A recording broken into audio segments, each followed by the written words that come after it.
My name is Wendy, and I'm making this video to show people how hard it is as a single mom to raise my profoundly handicapped daughter Bree on my own.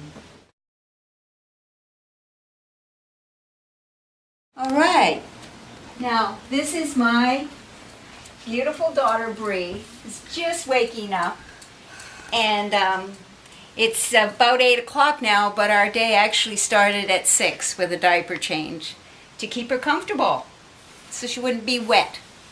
All right, so now we're going to get her dressed. Now I'm creeping Bree out to get her breakfast.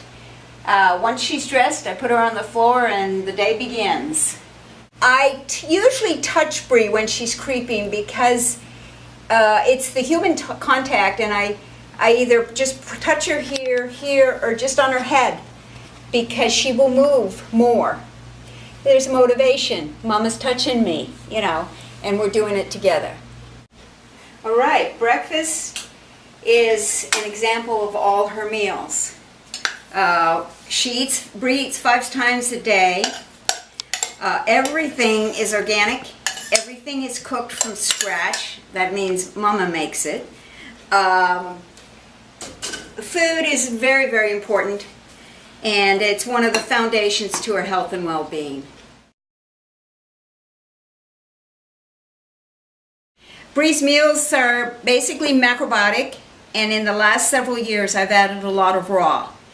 And there's an important reason for that. A lot of brain injured, I will call brain injured, profoundly handicapped children are constipated. And raw, this is what makes a difference. This is salad that's pre-ground. Everything is pre-ground because Bree doesn't chew. So this is what will make a difference, how much raw she gets mixed with her macrobiotic food, that she has normal bowel movements from being constipated for 31 years. So this is important.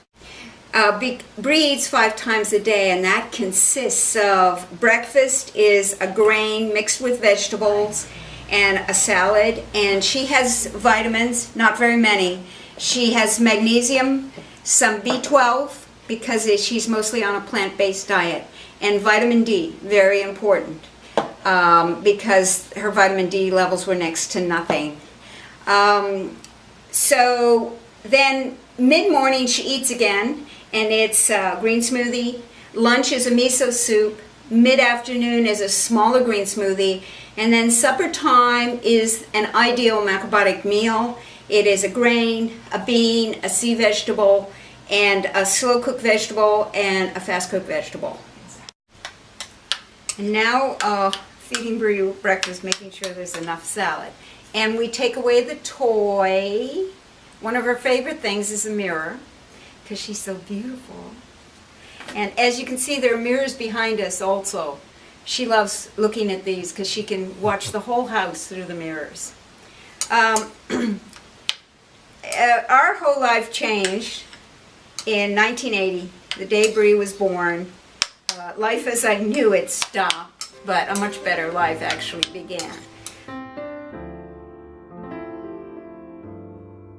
Bree was born with a very rare chromosome deletion called wolf-hirschhorn syndrome, or an easier way is 4p-, which means on the petit, small arm of the 4th chromosome, she was missing. And the amount of missing is according to how profound the handicap ends up being. So it took 2 months for the doctors to diagnose this. It wasn't genetic because both her dad and I were tested. It was just what it was. And in 1980, there was very little information on this particular chromosome deletion. What we were told was, and I remember it word for word, Bree would have 5 years to live if she were lucky. She would never move. She would never respond to anybody. She would have seizures that would take over her life even on medication. And from where the day goes after breakfast is first thing brushing teeth, washing face, combing hair, Then there are days that I check the nails, everything that you would do for yourself in body care, I have to do for Bree. So we'll go to a creeping. Bree creeps 210 feet 3 times a day. We put her on the rebounder twice a day, 5 meals a day, and general entertainment and keeping this princess of mine happy. And then there's food prep, grinding food. Those are baseline things. That's not and there's diaper changing. There have been millions of diapers changed to date. Where we've gotten at this point with Bree is when she was first born, I just was manic to find a way to keep her alive.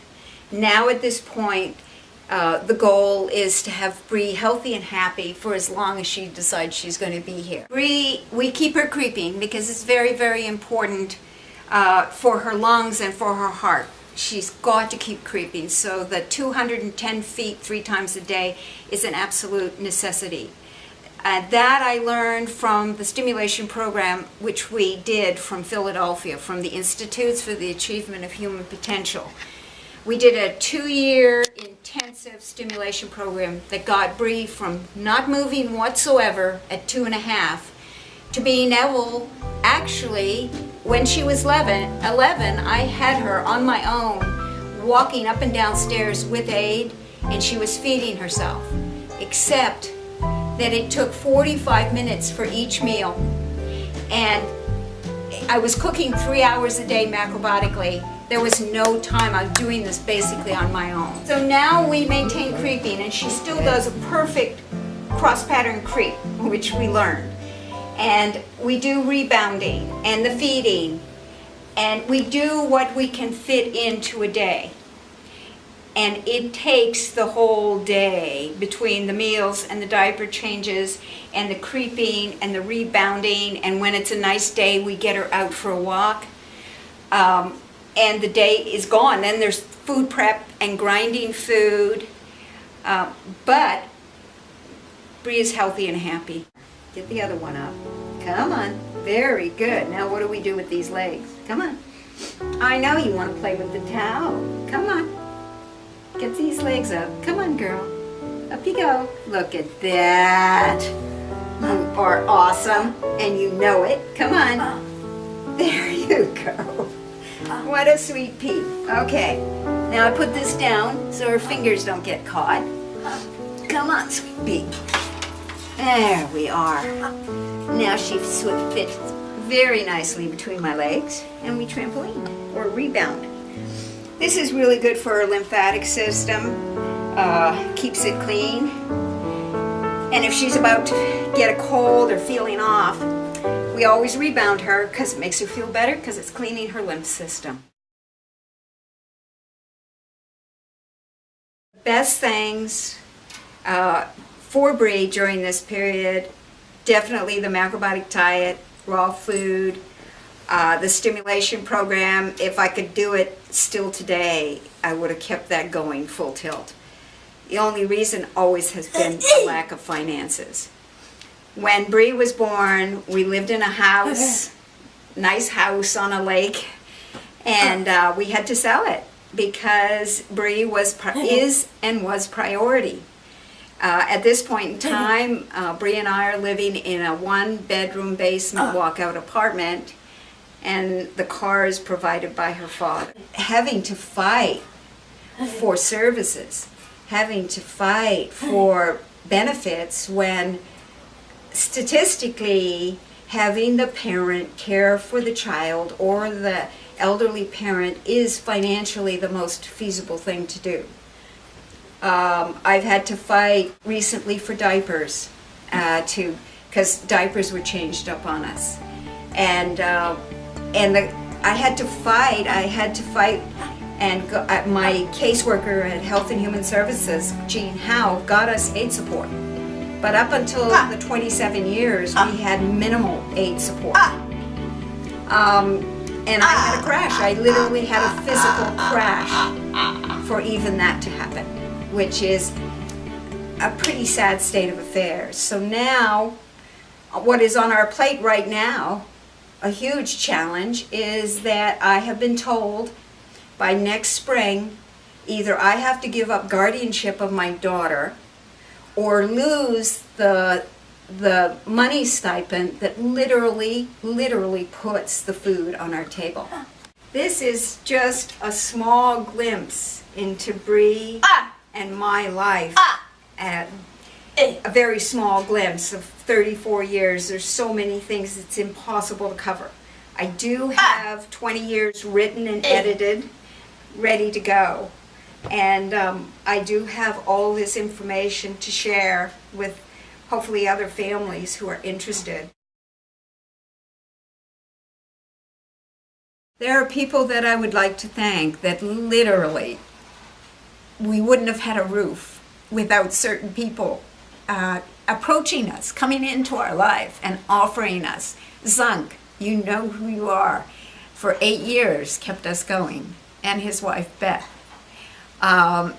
Marcel Vogel, important. Jean Howe, Health and Human Services, was integral in that I even have aid support at this point in time, because I don't even know if I could be here without her help. All the people, the good ones, 25 volunteers helping us during the stimulation program. Bill Boyce for a roof over our head. All the people, there have been amazing people that have been there just supporting us from the sidelines. Thank you. All right, for anybody who would like to email me or write me, I'd be happy to hear from you, to share my strength, experience, whatever this experience that I've had with my daughter, if it can help you in any way. That would be at Wendy Gilker, P.O. Box 1503, New London, New Hampshire, 03257, or my email is wggaspecoast@tds.net, and I hope to hear from you soon.